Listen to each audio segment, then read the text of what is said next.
Oke, ini Bang Adi, ini lagi Nah, rame-ramenya nih.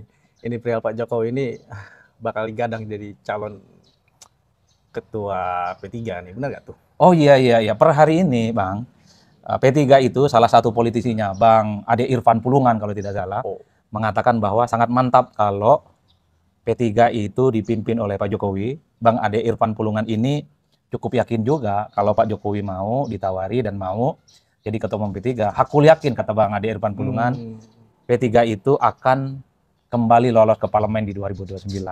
Ya, menurut saya ini menarik. iya iya. Karena Pak Jokowi itu kan dikait-kaitkan dengan begitu banyak partai politik. Dulu dikaitkan dengan Golkar sebelum selesai masa jabatan presidennya. Belakangan ini PSI juga mengait-ngaitkan bahwa Jokowi masuk dalam nominasi untuk jadi ketua umum PSI.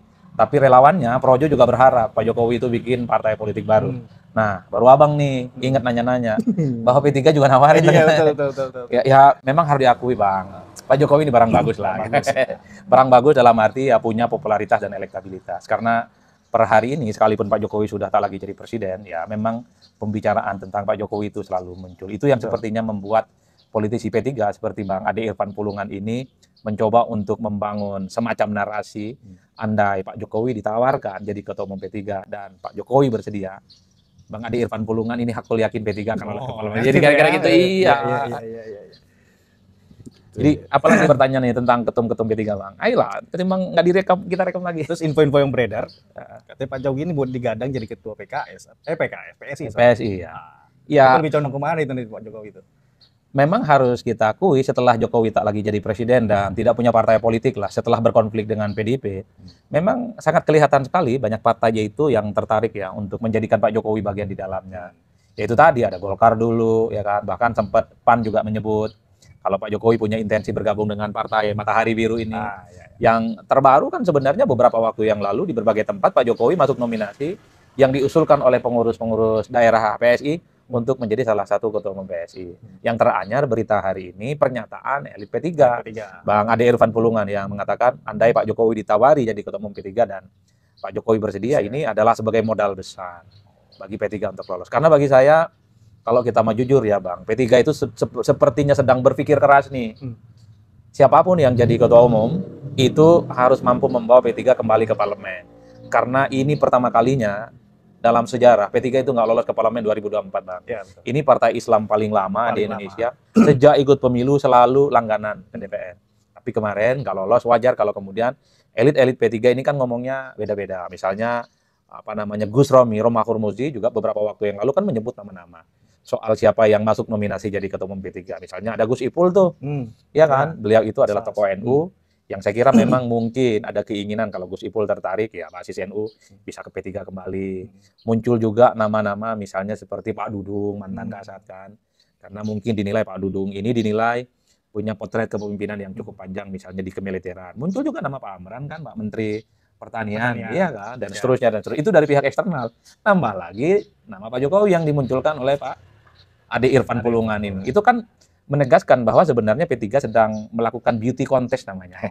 Itu semacam kontes untuk mencari kira-kira siapa sosok yang dinilai cocok bisa diharapkan untuk membawa kembali P3 dalam masa kejayaannya. Kan kira-kira begitu, Bang. Tapi kan usulan apakah kader eksternal di luar P3 itu boleh mencalonkan sebagai ketum partai atau tidak itu kan lama ya. Karena ada politisi P3 yang lain kan menolak. Jangan kayak gitulah. P3 ini adalah partai kader, jadi siapapun yang mau jadi ketua umum partai, Monggo. ya minimal jadi pengurus dulu selama setahun.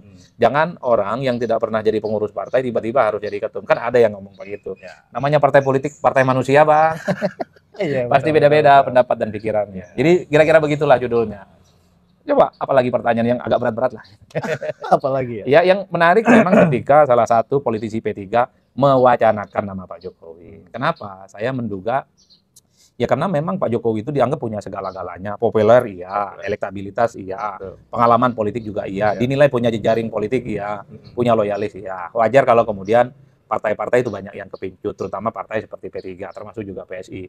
Dan ingat loh, sempat juga pengakuan dari Gus Romi, kalau tidak salah, kan P3 ini ya misalnya nyolek-nyolek Pak Anies juga, kira-kira Anies Baswedan. Iya, iya. Artinya apa? Ya memang sepertinya P3 itu sedang berusaha secara keras dan secara maksimal tentang kira-kira yang akan menjadi ketua umum mereka itu siapa. Gitulah Abang dah. Iya, iya. Gimana menurut Bang? Ya mungkin itu cukup saja kan ya. Yang penting yang lagi hangat-hangatnya itu Pak. Iya, per hari ini kan beritanya, Hari ini beritanya. ada Irfan Pulungan menyebut andai P3 menawarkan posisi ketum ke Pak Jokowi misalnya, kira-kira begitu, dan Pak Jokowi bersedia, ya aku yakin katanya. P3 itu bukan hanya lolos ke parlemen, bisa masuk 5 besar. Oh. Kalau 5 besar itu dia setara dengan perolehan pileg sekitar 9-10%. Itu besar. Ya kalau dikonversi menjadi kursi di DPR sekitar 65 kursi lah, itu besar.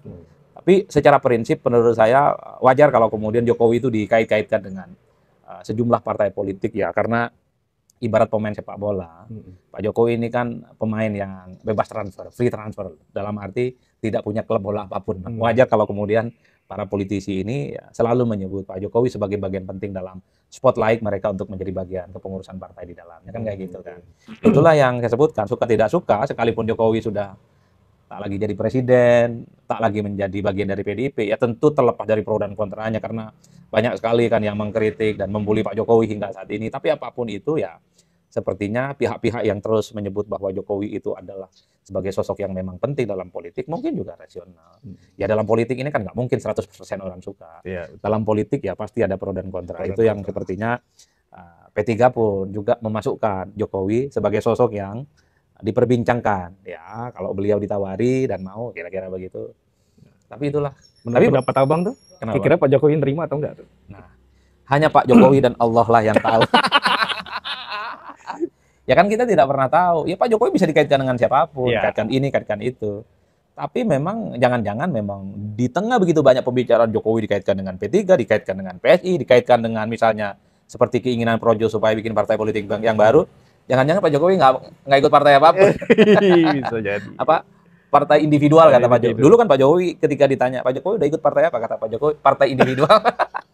Artinya Pak Jokowi itu ya adalah partai dirinya sendiri gitu, yang secara pribadi memang selalu diperbincangkan dalam lanskap politik kita. Tapi kalau kita mau jujur, ya siapapun mantan-mantan pemimpin di negara kita, mantan presiden, mantan wakil presiden, itu pasti selalu menjadi barang bagus, Bang, punya magnet. Kita bisa cek Megawati. Ya terlepas Megawati itu posisinya sebagai ketua umum partai, tapi kalau bicara tentang politik, pasti publik tidak pernah melepaskan dari sosok Megawati Soekarno Putri. Setelah itu juga ada SBY. Kita tahu lah, Pak SBY terlepas mantan presiden, sebagai orang yang juga pernah menjadi orang penting di Demokrat. Tapi kan negara kita ini kalau tidak bicara tentang bagaimana hubungan SBY dan dinamika politik yang ada di Indonesia, rasa-rasanya tidak afdol, Bang. Termasuk juga misalnya Pak JK. Per hari ini juga Pak JK selalu menjadi spotlight. Pak JK itu adalah politisi yang cukup ulung, punya pengalaman, dan tentu dinilai masih punya pengaruh. Apalagi Pak Jokowi, yang sejak Solo menang, Gubernur Jakarta menang, kemudian Presiden 2 periode juga menang. Wajar kalau kemudian setelah tak jadi presiden, tak lagi jadi PDIP, dikaitkan dengan partai ini, partai itu. Itu yang saya sebut magnet, popularitas, dan ya kemungkinan pengaruh-pengaruhnya itu dinilai ya oleh publik masih punya signifikan. Artinya ada satu keyakinan bahwa siapapun yang berhasil mengajak Jokowi menjadi bagian dari salah satu partai tertentu, orang-orang yang selama ini suka sama Jokowi, respect sama Jokowi, loyal sama Jokowi, akan mengarah kepada partai itulah, kira-kira begitu, Pak. Sebut misalnya kalau Pak Jokowi betul menjadi bagian dari P3, loyalis, relawan, para pejuang-pejuang yang selama ini selalu membela Jokowi akan ikut ke P3. Atau sebaliknya, kalau Pak Jokowi bersama dengan PSI, loyalis pada relawan-relawan dan seterusnya yang selama ini bersama dengan Jokowi akan mengarah ke PSI. Kan kayak gitu, Bang. Itu yang saya sebutkan, suka tidak suka di negara kita, partai politik di banyak tempat di Indonesia itu memang selalu memunculkan kekuatan figur personal. Di PDIP itu kan ada figur kunci namanya Megawati Soekarno Putri. Di Partai Demokrat itu figur kuncinya yang harus diakui adalah 3, Bang. Susilo, Bambang, dan Yudhoyono. Kalau di Gerindra itu ada Pak Prabowo. Suka tidak suka, Gerindra itu adalah duplikat politiknya Pak Prabowo. Wajar kalau kemudian, kalau Jokowi bergabung dengan salah satu partai, sebut saja misalnya contoh P3 atau PSI atau partainya Projo nanti, kekuatan politik utamanya itu adalah magnetnya Pak Jokowi. Itulah bonus yang didapatkan oleh siapapun di negara kita yang pernah jadi mantan presiden dan mantan wakil presiden atau mantan-mantan pemimpin yang dinilai punya magnet yang cukup kuat, termasuk Pak Anies. Kenapa Anies itu dikaitkan dengan politik, termasuk juga katanya sempat juga dikait-kaitkan dengan P3. Sekalipun Anies tidak pernah jadi presiden, kalah dalam Pilpres kemarin, tapi sosok Anies dinilai punya pengikut, loyalis, dan kemudian magnetnya juga masih kuat. Kira-kira begitu, Abang. Jadi orang yang popularitas, elektabilitasnya kuat, itu pasti jadi barang bagus, Bang, diperbincangkan. Tak heran kalau kemudian ya P3 melalui pernyataan Ade Irfan Pulungan mengatakan rasanya cocok juga kalau P3 nawarin ke Pak Jokowi posisi ketum dan Pak Jokowi merespon, mantap ini barang. P3 bukan hanya lolos ke parlemen, katanya bisa masuk 5 besar. Oh gitu. Itulah politik kita, Bang. Oke, Bang ya. Oke, tadi kita sudah melihat bagaimana video yang telah kita lalui tentang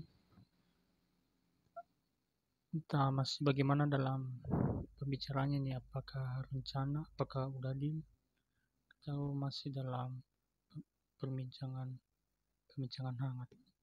Jadi kita tahu tadi dalam penjelasan tuh video bahwasannya Bapak Jokowi akan masuk calon ketum atau ketua partai PPP atau P3. Dan sekarang mari kita baca komentar-komentar dari kawan-kawan kita yang imut-imut ini. Pak Jokowi orang baik, jujur, penyabar, jadi presiden kerja keras untuk rakyatnya. Oke. Benar Bang Andi Prayino bahwa Pak Jokowi barang bagus, cuma dibenci oleh para kadron. Barang bagus ya. Pantas kalau partai-partai lain itu tidak menolak apabila Bapak Presiden Jokowi mau menjadikan calon ketum atau ketua partai. Jokowi ketum P3, suara akan menjelit, suara dari timur 90% akan pilih Jokowi. Wah, banyak dukungan ini ya dari Bapak Presiden Jokowi. Mantap analisisnya Bang Andi.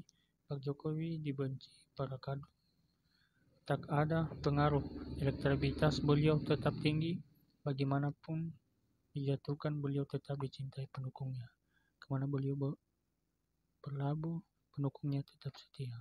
Ya, betul sekali. Pak Jokowi bukan kaleng bos, basisnya sangat kuat. Wah, benar. Udah pada tahu ya kekuatan Bapak Jokowi ini, netizen kita ini. Kalau Jokowi jadi ketua P3K, maka lambang kabayanya diubah dari cap hijau ke warna merah.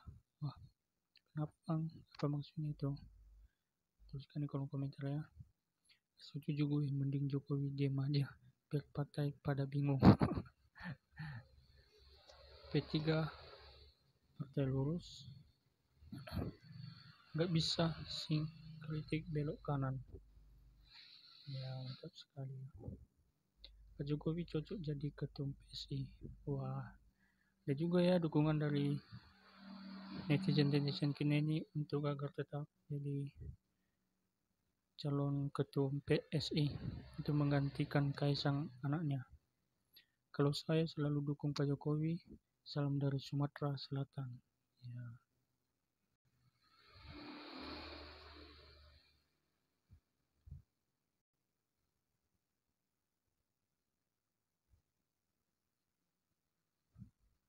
Oke. IMAX P3K sebagai partai agamis nasionalis akan bergejolak apabila Jokowi masuk. Jokowi populer karena ada backing cukong besar dengan sumber daya yang masih gelap dan misterius. Gaya politik perut dan munafik akan merusak moral dan citra P3 yang rasional dan bermartabat menjadi menghalangkan segala cara. Wah, keras juga nih ya kawan-kawan ya, dari kawan kita ini. Idealnya sih P3 dipimpin oleh kader asli P3. Pak Jokowi bagusnya bikin partai baru mumpung pemilu 4 tahun lagi. Saran yang bagus kawan-kawan. Wah, ini kalau kita baca ini mengakibatkan sebuah resolusi semakin panjang. Jokowi ketua PDIP atau Golkar saja.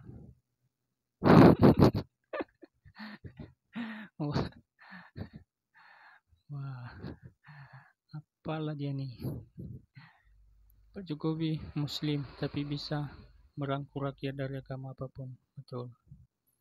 Ketua Partai Golkar, P3K, PSI. Aduh, apa inilah. Bahaya juga ya. Barang caca ditawarkan kemana-mana sepi peminat.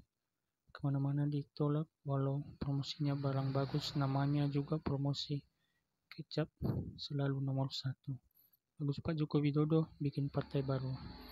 Oke kawan-kawan, tadi kita sudah melihat ya bagaimana video dan komentar dari kawan-kawan kita, dan sekarang kalian yang memberikan kolom komentar, berikan komentarmu di bawah biar kita saling diskusi bersama-sama, dan jangan lupa subscribe, like, dan share.